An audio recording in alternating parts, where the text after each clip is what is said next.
Bumili ako kanina ng tuyo. Yung tuyo na parutpot. Ano ba tawag ng Diyos Manila? Parutpot. Sa amin kasi sa Bisaya.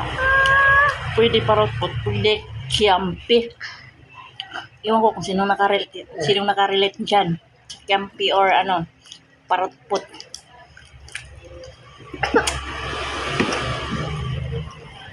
Paborito ko yung tuyo.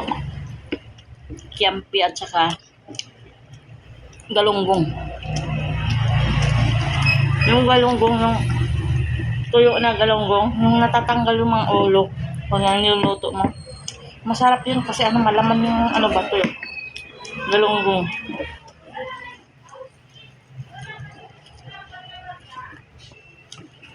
Yun ang gusto ko. Malasa. Pati yung ano, Malisok. tamban. Masarap yun. Yan yung mga paborito kong tuyo at saka pusit.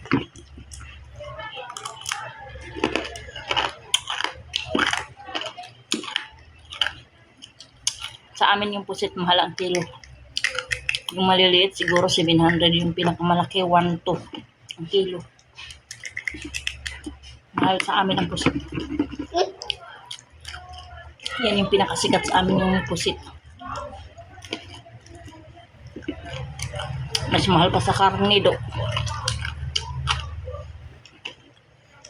Nagtanong ako kanina sa baboy, lempo. Magkano kilo? Gusto ko sana inihaw. Ang mahal mo ng kilo, 400. Aray. Sabi ko, kami lang kakain, tapos 400 hindi ako isang kilo. Dadalawa lang kami kakain. Hindi na. Bili na lang ako manok. Masarap yung manok nila.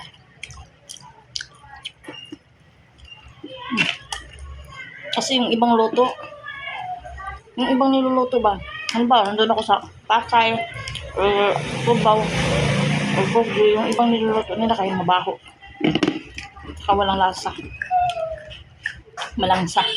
Itong kay ate hindi. Ano na kasi, sobrang crispy ba? Pati yung buto. Halos natuyuan na sa kakapreto.